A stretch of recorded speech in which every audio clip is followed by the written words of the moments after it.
Are you ready for the Word? Yes, sir. Turn to Galatians 1. We're going to read out of Galatians, but we're still not going to do a lot of verse-by-verse study of Galatians, even though that is our normal mode of studying and teaching, is to go verse by verse. But I think there's still a lot of things we need to go over before we start digging into it verse by verse.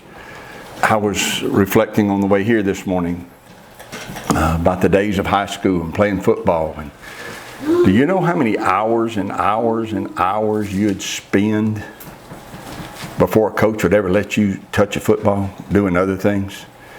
I mean, there was a lot of strength and conditioning you had to go through before he ever said, okay, here's a football, right?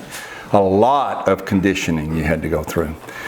Well, I think that sometimes, particularly when you're studying the writings of Paul, there's a lot of reconditioning that needs to be done. We've been conditioned to read what he says a certain way. And before we delve into it a lot, into our study of the book of Galatians, I think we need to spend some time reconditioning ourselves to look at it. We've done that the last 2 weeks, and we're going to do it again today. But let's go ahead and read what he did say there in Galatians 1, verse 11. But I certify you, brethren, that the gospel which was preached of me is not after man. For I neither received it of man, neither was I taught it, but by the revelation of Yeshua HaMashiach.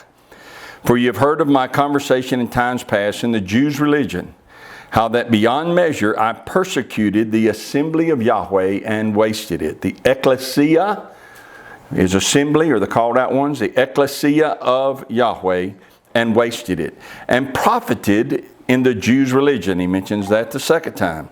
Above many my equals in mine own nation, and being more exceedingly zealous of the traditions of my fathers. But when it pleased Yahweh, who separated me from my mother's womb and called me by his grace to reveal his Son in me, that I might preach him among the heathen, immediately I conferred not with flesh and blood. Neither went I up to Jerusalem to them which were apostles before me, but I went into Arabia and returned again unto Damascus. Then after 3 years I went up to Jerusalem to see Peter, and abode with him 15 days. But other of the apostles saw I none, except James, Yeshua's brother. Now the things which I write unto you, behold, before Yahweh I lie not. Now all he's trying to convey to us right there when he's mentioning the apostles, he's not saying that he disagrees with them in any way, or that they disagree with him in any way. All you got to do is read Acts 15 to find out they were in total agreement, and then later go on and read Acts 21, you find out they're in total agreement. But what he is saying to us when he mentions these guys is, I teach the same thing they teach. They teach the same thing I teach, but I didn't learn it from them. They learn what they teach from Yeshua. I learned what I teach from Yeshua. The same revelation. I didn't go up and say, hey, y'all teach me what he taught you. Instead, I spent time with Yeshua, and Yeshua taught me the same things he had taught them. Verse 21. Afterwards I came into the regions of Syria and Cilicia, and was unknown by face unto the assemblies of Judea which were in the Messiah. But they had heard only that he which persecuted us in times past now preaches the faith which once he destroyed. And they glorified Yahweh in me. Now I want you, the main thing I want us to do again today is to see that Paul has mentioned 3 groups of people. 3 different unions. One of them is, in verse 22 there, the assemblies of Yahweh. These are those who have believed in Yeshua. Those are called the ecclesia, the called out ones, the assembly. And then in verses 13 and 14, he mentioned those in the Jews' religion. And then in verse 16, he mentions the heathen, or we might refer to them as the Gentiles. If a person is not willing to understand the things that Paul says in these verses about these 3 groups of people, then he will inevitably misinterpret the things that Paul will later write about. You have to understand, he wouldn't have spent so much time going over this in chapter 1 if it wasn't important for us to understand it before we start reading further into that letter. He mentions the assembly, he mentions the Jews' religion, and he refers to those who he called the Gentiles. So let's start by defining who these three groups are. The assembly of Yahweh, it's a phrase, or the assembly, the ecclesia. Sometimes it's called the ecclesia of Yahweh. This phrase is used in Acts 5:12, Acts 14:27, Acts 15:4, Acts 20:28, 1 Corinthians 1:2, 1 Corinthians 10:32, 1 Corinthians 11:22, 1 Corinthians 15:9, 2 Corinthians chapter 1 verse 1, 1 Thessalonians chapter 1 verse 1, 2 Thessalonians chapter 1 verse 1, 1 Timothy 3:5, and 1 Timothy 3:15 all refer to the ecclesia, and many times the ecclesia of Yahweh. Let me read this to you out of 1 Corinthians 10:32. Give non-offense neither to the Jews, nor to the Gentiles, nor to the assembly of Yahweh. So there again, Paul mentions all three groups. I'm not going to give offense to the Jews, to the Gentiles, or to the assembly of Yahweh. 1 Corinthians 15:9, he says, I am the least of the apostles, that am not meet to be called an apostle, because I persecuted the assembly of Yahweh. Two groups mentioned there in verse 9, the assembly of Yahweh, and Paul is also referencing himself back when he was Saul, persecuting the assembly. And what religion, what group would he have belonged to while he's doing that? The Jews' religion, exactly. So the ecclesia is mentioned often. It's a reference to those who have come out of the Jews' religion or out of the Gentiles. The ecclesia could have come out of the Jews' religion, or they could have come out of the Gentiles. They have received Yeshua. They have been saved by grace through faith. There is no other way to be saved. It didn't matter which group they came out of. Saved by grace through faith. They have received Yeshua, believed in Him to be the Messiah, and they are committed to keeping Torah and walking in obedience to Torah. This group is characterized by those two things. So let's mark that mentally, or make a note of it. They are characterized by these two things. Number one, they've been saved by grace through faith. They believe in Yeshua as the Messiah. And number two, they keep Torah. If someone wishes to argue against that and say that the ecclesia's characteristics are different than that, then all I would ask for is proof of it. Show me one place where Yeshua spoke against Torah. Show me one place where Yeshua said that His followers would not have to keep Torah. If you can show me that, then I'll be willing to sit down and say that those who have accepted Him as Messiah don't have to follow Torah. But there is no place in anything that talks about Yeshua where He said to His disciples, you guys are going to be free from Torah. Y'all don't have to keep that. Right? Yeshua was perfectly obedient to Torah, and He taught His disciples to walk in obedience to Torah, and He cautioned the whole world to not even think that He came to destroy the law or the prophets. Right? He taught that it would be easier for heaven and earth to pass away than for one jot or one tittle of the law of Torah to pass away.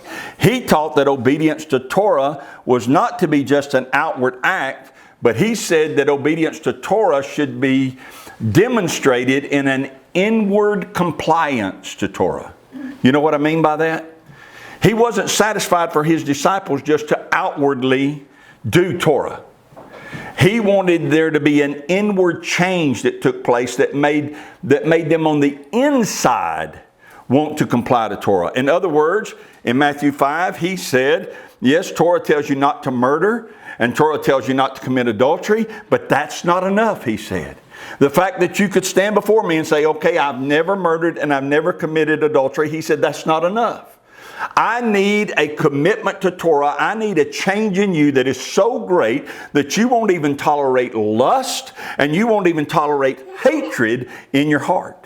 See? So that is, He's calling for even a greater devotion to the teachings of Torah. Matthew 28, the Great Commission, is not a command to go into all the world and teach people to say the sinner's prayer. Right. That's not evangelism at all. And yet that's what people have reduced it to. Matthew 28 is a command that we go into all the world, or as we go into all the world, we're to teach people what? We're to teach them. What are we to teach them as we go into the world? To observe all things whatsoever I have commanded you. Now that's a lot different than teach people to say a sinner's prayer. Go into all the world and teach them to observe all things whatsoever I've commanded you. And that is Torah. He taught them to walk in obedience to Torah. He commanded His followers to walk in obedience to Torah. So the first group we identify is the assembly of Yahweh. And they're known in the Bible by two other names. In the New Testament, they're also called the Nazarenes. We saw that last week. Acts 24:5 says this, For we have found this man, speaking of Paul, we have found this man a pestilent fellow. He's like a plague or a disease is what that means. And a mover of sedition among all the Jews throughout the world, and a ringleader of the sect of the Nazarene. That is a reference to those who follow Yeshua from Nazareth and who keep Torah. They're also called what else? You remember what else they're called? They're the assembly. They're called the Nazarenes, and they're called what? Followers of the way. The followers of the way. Those who walk in the way. Acts 9:1 and 2. And Saul, yet breathing out threatenings and slaughter against the disciples of Yeshua, went unto the high priest and desired of him letters to Damascus, to the synagogues, that if he found any of this way, whether they were men or women, he might bring them bound unto Jerusalem. So they are referred to as people who are in the way. Acts 22:4 Paul said, I persecuted this way unto death. In Romans 3, turn there with me. A very familiar passage, but I wonder if we paid attention to what he says here. Romans 3:10, as it is written, there is none righteous, no, not one. Most people can quote that verse, but read on. There's none that understands, there's none that seeks after Yahweh. They are all gone. Where did they go? They're no longer walking in the way. They are all gone out of the way. They are altogether become unprofitable. There is none that doeth good, no, not one. So when he talks about being gone out of the way and not doing good, that's a reference to Torah. Torah shows us the way. Turn to Jeremiah 6. Look in verse 16. Thus says Yahweh, stand you in the ways and see and ask for the old path. Where is the good way? And walk therein, and you shall find rest for your souls. But they said, we will not walk therein. There are ways, it says, stand ye in the ways, but there is a good way, a right way, a perfect way, and that way is outlined for us in Torah. They were told to find that way, and they said, no. We will not walk therein. So, keep this in mind, that the two main characteristics of those who are called the assembly of Yahweh, also known as the way, also known as the Nazarene, there are two main characteristics of that group. What is the two main characteristics? They keep Torah and they believe in Yeshua. Show me again where Yeshua ever taught anyone to disregard Torah. And we can have a discussion about that, but there is no such place. There are numerous examples of Yeshua's rejection of oral tradition. Of the traditions of the elders, traditions of the fathers. But there is never a place in Scripture where you can find that He ever said anything against Torah other than keep it. Right. That's all He ever taught. Do you remember the disciples who were on the road to Emmaus after the death and resurrection of Yeshua? Do you remember that Yeshua, when He was resurrected, came along beside them, began to speak to them? Do you remember how He revealed to them that He was the Messiah and that the things that had happened were foretold and necessary that they did happen. Go with me at Luke 24 and let's refresh our memory there. Luke 24, look in verse 25. Then said he unto them, O fools and slow of heart to believe all the prophets have spoken. Ought not the Messiah to have suffered these things and to enter into his glory? And beginning at Moses and all the prophets, he expounded unto them in all the scriptures the things concerning himself. He used Torah and the prophets to reveal to these men that he was the Messiah and that what had happened had to happen. It's imperative that people understand that if they eliminate Torah and if they eliminate the prophets and they try to explain the Messiah, they will without fail create for themselves a false Messiah. Right. In order to understand who the true Messiah is, you have to understand Torah and follow it, and you have to understand the prophets. And if you say Torah is not for us, then you're following a Messiah that somebody else created. Show me a place where the apostles ever broke or taught believers to forsake Torah. There's no such example. These are the men who walked with Yeshua, and after his death and after his resurrection and after they received the Ruach HaKodesh on the day of Pentecost, these men who knew Yeshua best still kept Torah. Right. And they taught others to do the same. Right. Now, if you want to say, okay, we no longer have to keep the law, you better be able to go further back than Constantine. Right. You better be able to go further back than the church father. You ought to be able to go and say, okay, look here what the apostles taught. Right. Look here what Yeshua said. Right. And if you can't get a witness from either one of them, then you have no basis for which to say, I don't have to keep Torah. Right. So the main two characteristics of the assembly of Yahweh is that they believe in Yeshua and they keep Torah. This is witnessed in Revelation, and I know you know it's there, but I want you to lay your eyes on it again this morning. Go to Revelation 12. Those who say that all they got to do is pray a sinner's prayer, confess their faith in Yeshua, or in Jesus, as they say, those who believe that that's all they've got to do should tremble when they read the book of Revelation. Revelation 12:17 says this, and the dragon was wroth with the woman and went to make war with the remnant of her seed, which keep the commandments of Yahweh, that is Torah, and have the testimony of Yeshua HaMashiach. The dragon's angry with one group of people, and it's the assembly. Why is he angry with the assembly? And the assembly is always a remnant. It's never large. Isn't that what we learned in Matthew 13? Yeah. Those 7 parables taught us what? All 7 of them had the same theme. The church not near as big as it looks. The remnant is the assembly. And the assembly, it says here, keep the commandments of Yahweh and have the testimony of Yeshua, and the dragon hates them. Revelation 14:12. Here is the patience of the saints. Here are they that keep the commandments of Yahweh and the faith of Yeshua. So when I say these two things are the two main characteristics of the assembly of Yahweh, that's not conjecture on my part. It is proven over and over and over again and cannot be argued against by one verse of Scripture.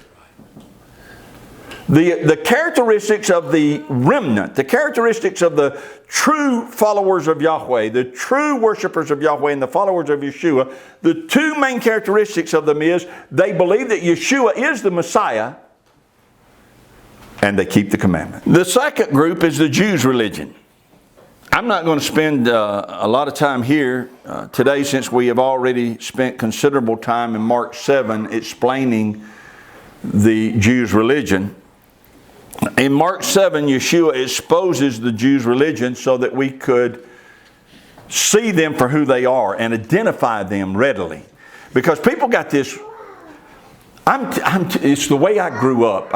In the churches I grew up, and the people that I was around most of my adult life, their concept of the Gospels is this: Yeshua wanted people to be free of the law, and the Pharisees were committed to the law and wanted people to keep the law.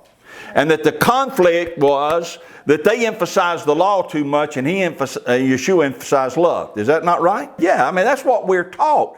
And yet, if you will just sit down and let the Bible say what it says and read it for yourself, when you go through the Gospels, what you'll find out is that the Pharisees and the Sadducees despised Yeshua because he was so devoted to Torah. And they tried to pull him back from it sometimes, and they couldn't pull him back from it. And Mark 7 exposes them. Yeshua said to them that you guys are devoted to the traditions of the fathers. You're devoted to the tradition of the elders, which we know as the Mishnah now. You understand, back then it wasn't called the Mishnah. What is Mishnah? It's the oral Torah, but it's what? It's written down. It's called the oral Torah in the days of Yeshua, but when you write it down, it's no longer just oral, is it? So it's called the Mishnah. But the Mishnah is also known as the oral Torah, also known as the tradition of the elders, also known as the tradition of the fathers. But they are very strict and serious about these oral laws that the Pharisees claim were handed down from Moses. Funny thing is that they were never mentioned, never talked about, until the Pharisees, about 200 years before the birth of Messiah, fabricated it all. They fabricated and come up with all of these oral laws that help us keep the law. And they've been handed down to them, so they are the keepers. And they will instruct everybody else on the laws they have to keep so they can keep Torah. Right? But Yeshua said to them, you guys are so devoted to these traditions and these secrets, these oral laws, that you will reject Torah. If there's a conflict between Torah and your oral traditions, you reject Torah. If there is a conflict between the doctrines you teach and what Torah says, you will take Torah and lay it aside. And if there is a conflict, or if you read something in Torah, if you read something in Torah that you disagree with, you just make it of none effect. What does that mean? It's exactly what's happening in our day and time. What that means is they read something in Torah that they really don't want to have to deal with, and they say, well, that doesn't have any authority in our life today. That's what none effect means. Well, that doesn't apply to me. That doesn't have any authority. So when you want to characterize the Jews' religion, you must not think of them as keepers of Torah. They were not the keepers of Torah. Instead, they're characterized this way. They're devoted to Mishnah, oral law, oral traditions, traditions of the elders, traditions of the father. So that's characteristic number one, devoted to oral law. Characteristic number two is they're militant and power hungry. They killed Yeshua. Do you know why? We're told plainly. They killed him because of envy. They didn't like the crowds he drew. They hated Paul. And you read the book of Acts and you'll find more than once that they hated him because of envy. And they persecuted the apostles. Guess why they persecuted them? Because of envy. So they're militant and power hungry. They want all the attention. That's the reason they created this oral law. They're the keepers of it. It elevates them. They get prestige and position and money. And when somebody dares to draw their crowds away, they go after them with everything they have. Right? So you have the assembly of Yahweh, saved by grace, keeping Torah. You have the Jews' religion, also known as Judaism, devoted to oral law, militant and power hungry. And then you have the Gentiles. Gentiles describe any ethnic group who is not Israel. So you got Israel and everybody else. That's the reason it's a remnant. Israel and everybody else. Everybody who's not of Israel is a Gentiles. Gentiles are characterized by these two things. They're alienated and separated from Yahweh. Number two, they worship multiple deities, which in reality are demonic powers. Go to Ephesians 2. Paul, writing to those in Ephesus, said this unto them. Wherefore, I'm in verse 11, Ephesians 2:11. Wherefore remember that you being in time past, everybody mark that, in time past, Gentiles in the flesh, who are called uncircumcision by that which is called the circumcision in the flesh made by hands, that at that time you were without Yeshua, being aliens from the commonwealth of Israel, strangers from the covenants of promise, having no hope, and without Yahweh in the world. But now in Yeshua HaMashiach, you who sometimes were far off are made nigh by the blood of Yeshua. So here's what we have to understand is that we may have one time been a Gentile. We may have been born a Gentile. But if you were born a Gentile, you do not want to stay in that condition. You don't want to stay in that state. You want to be adopted into the family of Yahweh, grafted into Israel. Yahweh's covenant is with one. His covenant is with Israel. And through Yeshua, anyone from any race or ethnic group is offered the opportunity to become a part of that covenant and a citizen of Israel. Notice that Paul said in verse 11, you were Gentiles. In time past, Gentiles in the flesh. So when people claim that they don't have to keep the law because they're Gentiles, they don't know what they're saying. If you are still a Gentile, you've never been born again. Right. And you can't keep the law because the carnal mind is enmity against Yahweh. You will not, according to Romans 8, subject yourself to the law of Yahweh. If you're still a Gentile, you resist Yahweh. You're alienated from Him. You're a stranger to Yahweh. Once you accept Yeshua, you're born again. You become part of the covenant people of Yahweh. You become a part of Israel. Let's look at a verse in Galatians 3 that is often misunderstood concerning this point. All right, look in verse 28. There is neither Jew nor Greek. There is neither bond nor free. There is neither male nor female, for you are all one in Yeshua HaMashiach. Focus right there on the first part of that. There's neither Jew nor Greek. To understand that, you need to read the next verse. And if you be Yeshua's, then are you Abraham's seed and heirs according to the promise. There's neither Jew nor Greek. But if you are Yeshua's seed, if you have believed in Him, you are the seed of Abraham. Abraham's seed means that you're part of Abraham's lineage, and that lineage is called the children of Israel. Okay? Abraham, Isaac, Jacob. Jacob's name changed to Israel. There is an Israel. There's neither Jew nor Greek, but there is Israel. And so it doesn't matter if you came out of the Jews' religion, or it doesn't matter if you once used to be a Gentile. Both groups have to be saved by grace through faith.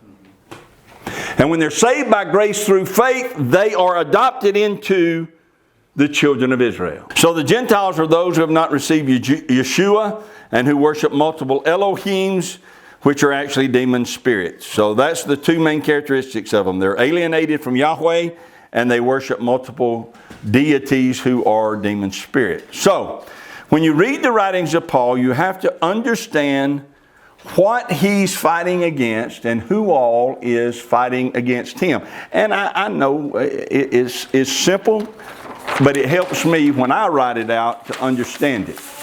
You've got the assembly of Yahweh that is always a remnant. They're always the remnant. But they're constantly being bombarded by the Jews' religion and constantly being bombarded or attacked by the Gentiles. And later we'll see they're being dismantled by the church fathers. You may have been in this group or you may have been in this group. Basically 3 groups. 2 of them think they're worshipers. Right. But they actually fight against the true assembly of Yahweh. Paul spent considerable time in Galatians 1 reminding the Galatians of his background. Why would he have done that? Why? He had gone there in person. He had taught them and preached to them and saw them get converted. Why, when he writes this letter, would he now spend considerable time reminding them of his background?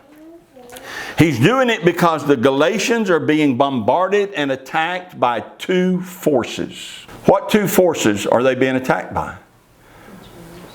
The Jews and the Gentiles. The same ones who fought against Yeshua, the same ones who fought against Peter and John, the same one who fought against all the other apostles, the same ones who have fought Paul ever since he was converted, are attacking the Galatians now. And not only are the Galatians having to deal with these Judaizers, the Judaism coming after them, but they're also having to deal with friends and family. Right. Because they were in the past Gentiles too. Right.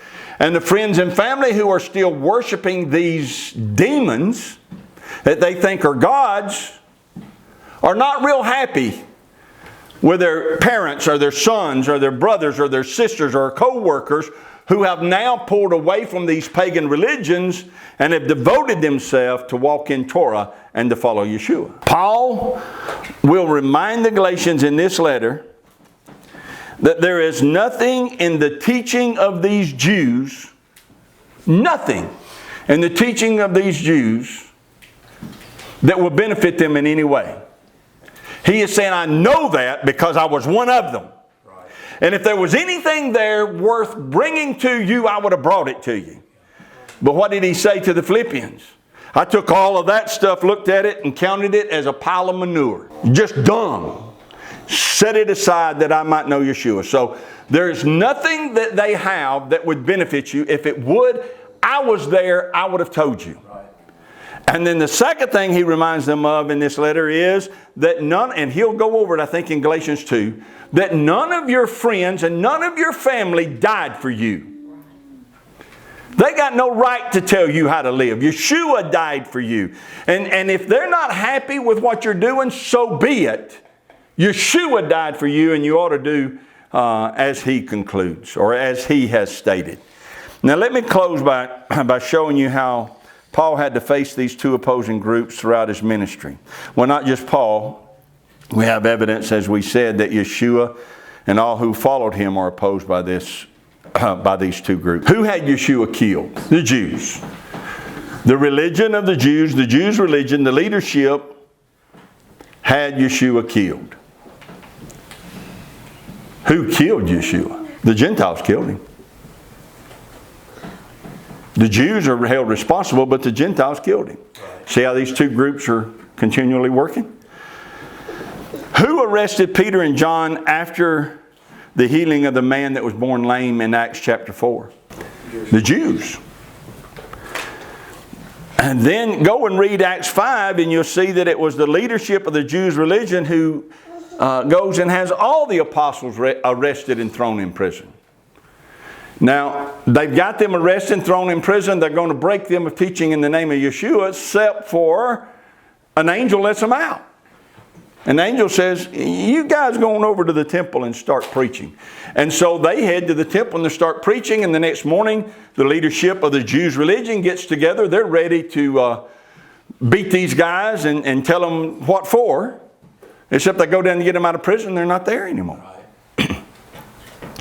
And while they're pondering that, trying to figure out, well, where in the world they go, another guy walks in and says, hey, they're in the temple. Those that you had arrested are in the temple preaching and teaching.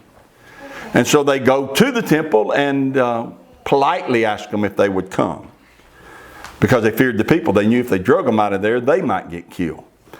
And so they politely ask them, and the apostles come, and they stand before the leadership of the Jews' religion. I want you to listen to one statement from the apostles. We're going to be in the book of Acts for the remainder of today. So if you want to turn to Acts 5. The Jewish leadership escorts these apostles out of the temple back to the court and ask them to explain why they're still preaching in the name of Yeshua when they've been explicitly told, don't do that anymore. So why are you guys doing it? Now listen to this one statement from the apostles in verse 30. The Elohim of our fathers raised up Yeshua, whom you slew and hanged on a tree. Whom you slew. Who is you? The Jews' religion. And you got to understand that pronoun. When he says whom you slew, he's talking about those who are in the Jews' religion. Not everybody born a Jew is responsible. But those who follow the Jews' religion are responsible because it's what led to his death. In Galatians, I think it is in Galatians 5, you're going to hear Paul say, they keep not the law. Well, who's he referring to? Those in the Jews' religion. He's not saying we don't keep the law. He's not saying the apostles don't keep the law. He's saying they don't. Right. So why do you want to listen to them is the point. And we'll deal with that when we get to Galatians 5.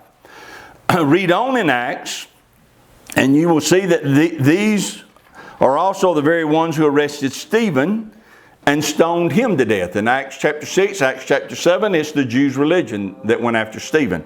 Listen to this in chapter 7, verse 51. Stephen just tears out preaching, and man, he preaches the whole Old Testament in 5 minutes. It's amazing.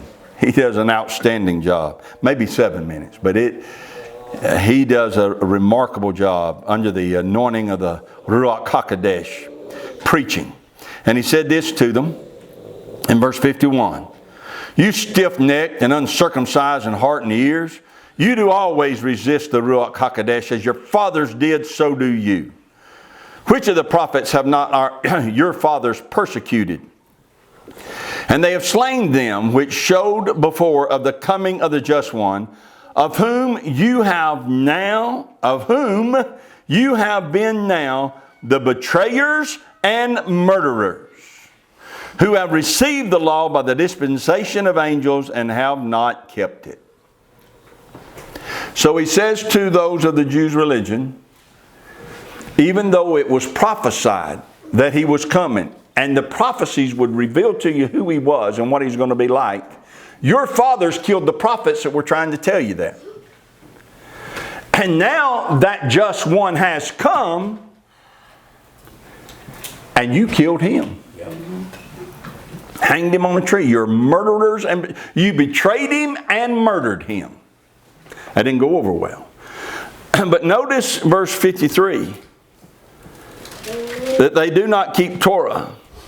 So never think of those in the Jews' religion as being Torah keepers. They're not Torah keepers. He says it right there. You have not kept it. It was given to you, but you have not kept it. Oh, is he bragging on them? Nope. In today's climate, you'd think that's a compliment.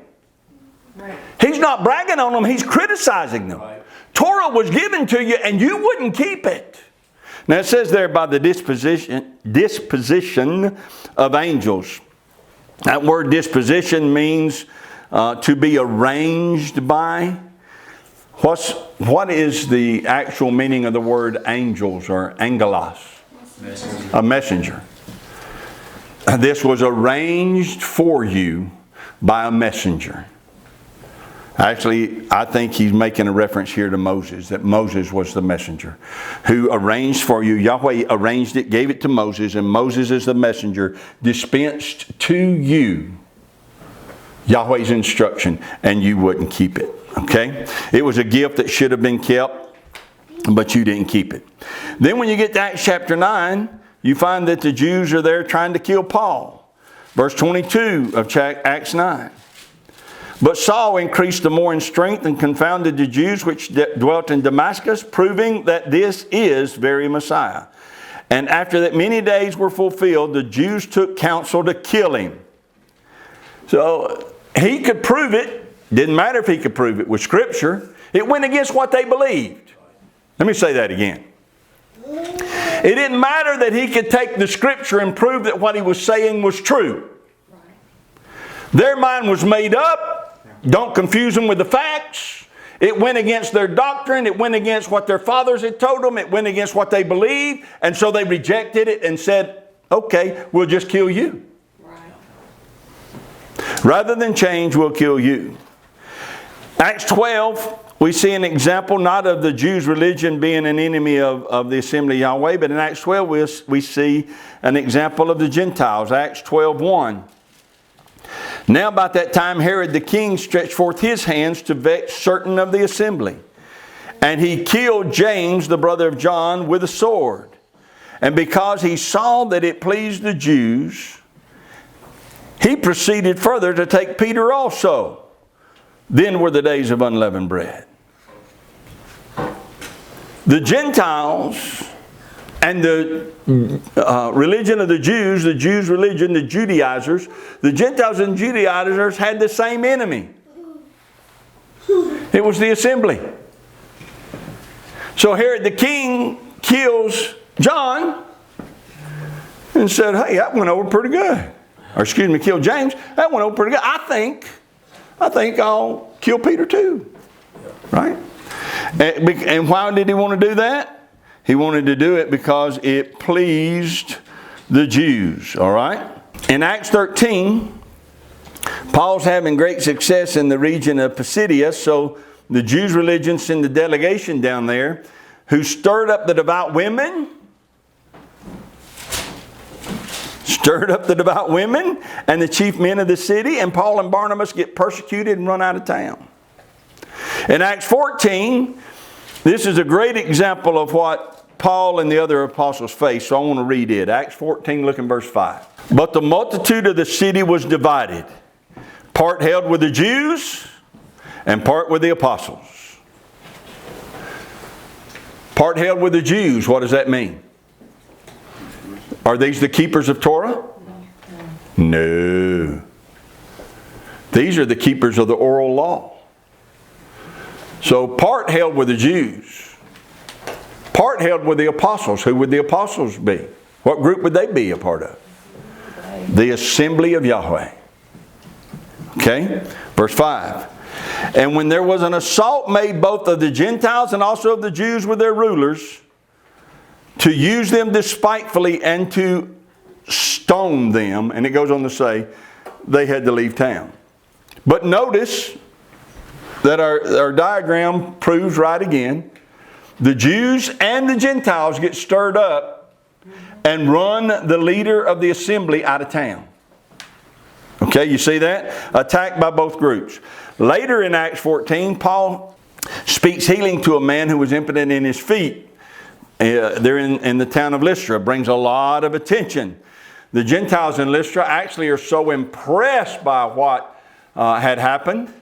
They think Paul and Barnabas have to be personifications of gods. We said they worship gods, many gods, and that these gods are actually demons. But they think that Barnabas, what do they call him? They call him Jupiter. Actually, if you look it up in the Greek, it's the word Zeus. So they think that Barnabas is Zeus, and they think that Paul is Mercury. Okay? Actually, the Hebrew word there is Hermes. Whether he's called Hermes or Mercury, Zeus or Jupiter. Hermes or Mercury refers to the mediator between Elohim and man. He travels fast. He's a mediator between Elohim and man. And since Paul did most of the talking, they figured he must be the mediator. Well, this attention ends up getting Paul stoned. These folks come out to offer sacrifices to them, thinking they're gods. It took everything they had for Paul and Barnabas to stop these Gentiles from doing that. We're not gods. Please, God forbid, please don't do this. Once they get them stopped, here come the Jews' religion down. And here's what we read in verse 19.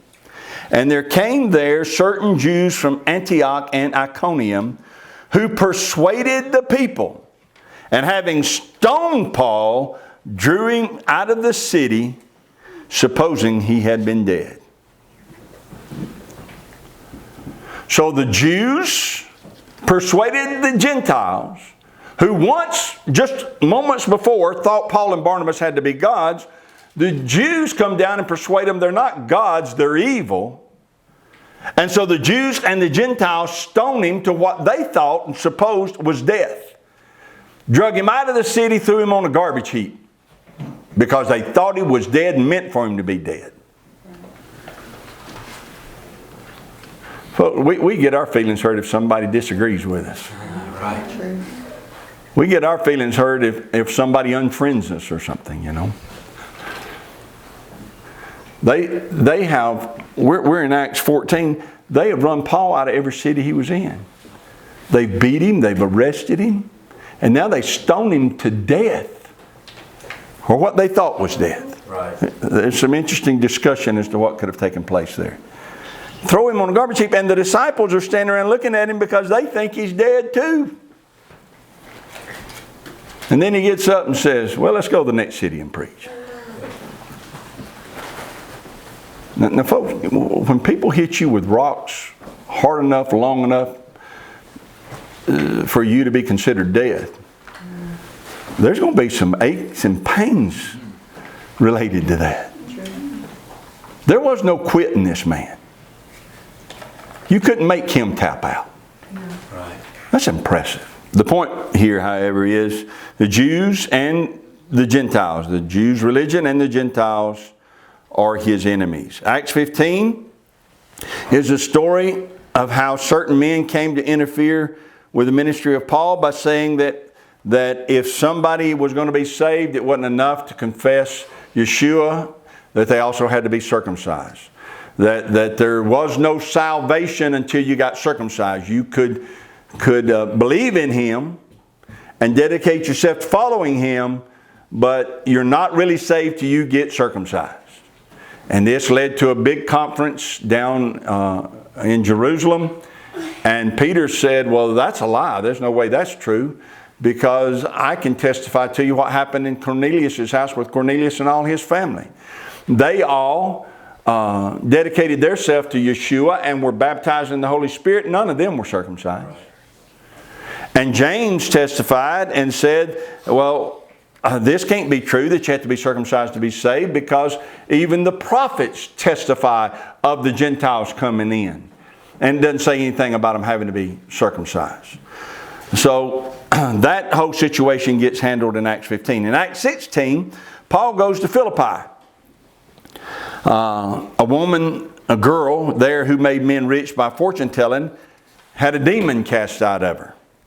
This resulted in Paul being arrested and beaten. Acts 16:20. And they brought them to the magistrates, saying, these men, being Jews, do exceedingly trouble our city. And they teach customs which are not lawful for us to receive, neither to observe, being Romans. So this time in Acts 16, all of the persecution is coming from Gentiles. And they claim that Paul's teaching customs that are the contrary to what Romans believe. But the fact of the matter is, Paul had cut into their ability to make money. Right? The root of all evil is love of money. Right? Acts 17, Paul goes to Thessalonica. A few Jews believe, many Gentiles believe, and quite a few chief women believe.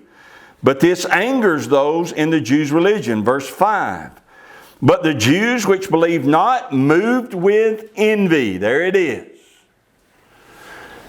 took unto them certain lewd fellows of the baser sort, and gathered a company, and set all the city on an uproar, and assaulted the house of Jason, and sought to bring them out to the people. Paul escapes and goes to Berea and preaches there, but you need to understand that the Jews came there and didn't have any issue with paying somebody to lie. Well, the Jews from Thessalonica come, stir up the people to reject Paul. Acts 17:11, this is Paul going into Berea, and those from Thessalonica follow him there. Verse 11, these were more noble than those in Thessalonica, in that they received the word with all readiness of mind, and searched the Scriptures daily, whether those things were so. Therefore many of them believed, also of honorable women which were Greeks, and of men not a few. But when the Jews of Thessalonica had knowledge that the word of Yahweh was preached of Paul at Berea, they came there also and stirred up the people. So he's being constantly bombarded by those in the Jews' religion. We're almost through. Acts 18. Paul goes to Corinth and he's there mostly undisturbed for 18 months. But the Jews eventually come after him there too. Verse 12. When Gallio was the deputy of Achaia, the Jews made insurrection, verse 12, with one accord against Paul and brought him to the judgment seat, saying, "This fellow persuades men to worship Elohim or Yahweh contrary to the law." The law they mean is the oral law. So they're trying to get Paul run out of Corinth as well. He's run out of court that day. But he leaves Corinth of his own accord. In Acts 19, Paul goes to Ephesus, and the whole city is put in an uproar because of him. And that uproar is led by a man named as Demetrius. I want us to read about that. It's worthy of reading about it. Acts 19:22. So he went into Macedonia. Two of them that ministered unto him, Timothy and Erastus, but he himself stayed in Asia for a season. And the same time there arose no small stir about that way. And a certain man named Demetrius, a silversmith, which made silver shrines for Diana, brought no small gain unto the craftsmen. He made a lot of money making idols representing Diana, whom he called together with the workmen of like occupation, and sirs, you know that by this craft we have our wealth. Moreover, you see and hear that not alone at Ephesus, but also throughout all Asia, this Paul has persuaded and turned away much people, saying that they be no gods which are made with hands. So that not only this our craft is in danger to be set at naught, but also that the temple of the great goddess Diana should be despised, and her magnificence should be destroyed, whom all Asia and the world worships. And when they heard these things, they were full of wrath and cried out, saying, Great is Diana of the Ephesians. Now, do you really think that Demetrius loved, worshipped, and adored Diana? What does he love and worship? Money. He brings the other craftsmen in and says, we better do something. We're fixing to lose a lot of money. This Diana is also known as Artemis in Greek mythology. She's a female hunter goddess who hunts with a bow. She is depicted in the movie Hunger Games. Katniss. That's who Katniss is supposed to be, a personification of Artemis or Diana. The Gentiles hate the assembly of Yahweh because it would destroy their commerce. The Gentiles hate them because they're destroying their commerce. If people really plug into the assembly and become lovers of Yeshua and keepers of Torah, it eliminates things like Christmas and Easter and Halloween, Valentine's Day. All multi-billion-dollar holiday. Verse 29. The whole city was filled with confusion, and having called Gaius and Aristarchus, men of Macedonia, Paul's companions in travel, they rushed with one accord into the theater. And when Paul would have entered in unto the people, the disciples would not allow it, suffered him not. And certain of the chief of Asia, which were his friends, sent unto him, desiring him that he would not adventure himself into the theater. Some therefore cried one thing, some another, for the assembly was confused, and the more part knew not wherefore they were come together. Most of them didn't even know why they were there, but they was angry anyway. That is the overriding characteristics of most, if not all, riots. Most of the people involved in the riots don't even know why. They didn't even know why they were there. When I read that, verse 32, as I prepared for today, I couldn't help but wonder why America is quickly in so much turmoil. We're in a lot of turmoil. And And I couldn't help but wonder, could it be the working of Satan? Because of all the people we've seen in the last few years who were coming out of the Jews' religion and the Gentile and seeking to become a part of the assembly of Yahweh. Could it be, we see, there was a time when you thought you were by yourself. But then you start running into other people who start running into other people, and you start seeing more and more groups who are wanting to keep Sabbath, who are wanting to learn about Torah, who are wanting to keep the feast. And this number has been getting bigger and bigger and bigger. Could Satan have seen that as a threat? And that's the reason you're seeing all of this, a reason that you're seeing all of this chaos in America. I think it's worthy of consideration. In Acts 20, Paul warns about another group we've not yet mentioned today. So let's look at that. We've talked about the assembly of Yahweh. We've talked about the Jews' religion. We've talked about the Gentiles. But now in Acts 20, verse 28, Paul, speaking to the Ephesians, will warn about another group. He says this, verse 28, "Take heed therefore unto yourselves and to all the flock over the which the Ruach HaKodesh has made you overseers, to feed the assembly of Yahweh, which He has purchased with His own blood. For I know this, that after my departing shall grievous wolves enter in among you, not sparing the flock. Also, of your own self shall men arise, speaking perverse things to draw away disciples after themselves," or after them. The word translated perverse means to distort or misinterpret. So, of your own self, men will arise who would distort and misinterpret Scripture to draw away disciples after them. Verse 31, "Therefore watch and remember that by the space of 3 years I cease not to warn every one night and day with tears." In Acts 20, he's referencing this fourth group that I have written down there. In Acts 20, he is referencing the church fathers, those who will become known as the church fathers. He is saying to the Gentiles, from among you, from among yourselves, we're fighting the Jews right now, and we're fighting the Gentiles right now, but there is going to rise up from your very midst a group who is going to try to take the Jews' religion and the Gentile religions and blend them together in a compromise and create a whole new religion.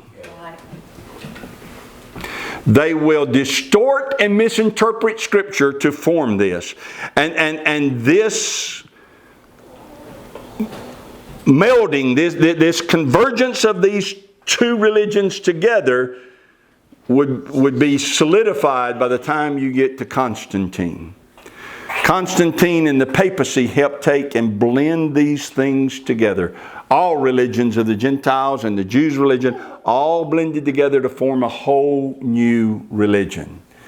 And so now the assembly is bombarded by 3 different enemies instead of just by 2. So, in closing, this you must know. The assembly of Yahweh was always a remnant, and it will always be a remnant. The assembly of Yahweh was and still is under attack from the Jews' religion, the Gentiles, and it's undermined by all of those who follow the teachings of the church fathers. There would not be a need for church. I mean, that very term ought to just cause you to shudder in disgrace or in anger.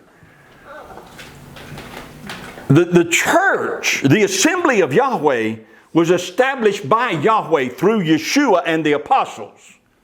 Not some Gentile man. Are you with me? No. The true assembly traces its roots all the way back to Genesis 1:1. Okay? Let me close by these words from Paul. How many closings have I had so far today? Go to 2 Corinthians 11, and I will close with these words from Paul. I think it will help us understand the battle that this man found himself in continuously. 2 Corinthians 11, verse 20. For you suffer or you allow if a man bring you into bondage, if a man devour you, if a man take of you, if a man exalt himself, if a man smite you on the face. That's quite a mouthful right there. I've seen people, particularly in the Word of Faith, but also in a lot of other denominations, I've seen people submit themselves and allow themselves to be treated in horrible ways. Yeah. Just to be a part of that group. Right. It's astounding what people will put up with as long as the preachers will tell them what they want to hear. Yep. That's what Paul's talking about, verse 20. He said, I'm shocked at what you submit yourself to just because these guys come in here and tell you what you want to hear. Verse 21. I speak as concerning reproach as though we had been weak, howbeit whereinsoever any is bold, I speak foolishly, I am bold also. Are they Hebrews? Who is they? The Jews' religion. Are they Hebrews? So am I. Are they Israelites? So am I. Are they the seed of Abraham? So am I. The Jews' religion is coming in to the assembly trying to discredit Paul. Verse 23. Are they ministers of Yeshua? I speak as a fool. I am more, and labors more abundant, and stripes above measure, and prisons more frequent, and deaths often. The church fathers are also now trying to discredit Paul. Remember him talking about that Demetrius wanted to have a preeminence. And so now he's pushing Paul out. Verse 24. Of the Jews, 5 times received I 40 stripes, save 1. 3 times I was beaten with rods. Once I was stoned. 3 times I suffered shipwreck. A night and a day I have been in the deep.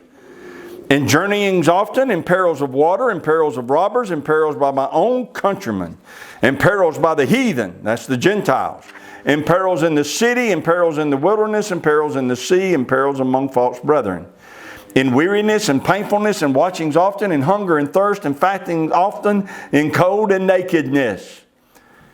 And besides those things that are without, that which comes upon me daily, the care of all the churches. As if I didn't have enough to deal with just inside the assembly and getting everybody where they need to be inside the assembly, I'm being attacked from without constantly. Yet, despite all of this attack, Paul endured, persevered, stayed true to Yahweh, and stayed true to Yeshua. I read all that to say this, that when we read Galatians, and we will. I know we've been in it 3 weeks. But when we read Galatians, we have to keep in mind as we read it who his enemies are, who is fighting constantly against him. We have to keep in mind that he is under constant attack by the Jews' religion. If it's not by them, it's by the Gentiles. And if it's not by them, it's by these would-be church fathers who are beginning to spring up inside the assemblies he established inside the Gentile congregations. And keep in mind as we read Galatians who Paul is. Paul is an apostle establishing the assembly of Yahweh. Stand up. Does that make sense? Yes, sir. Yes, sir.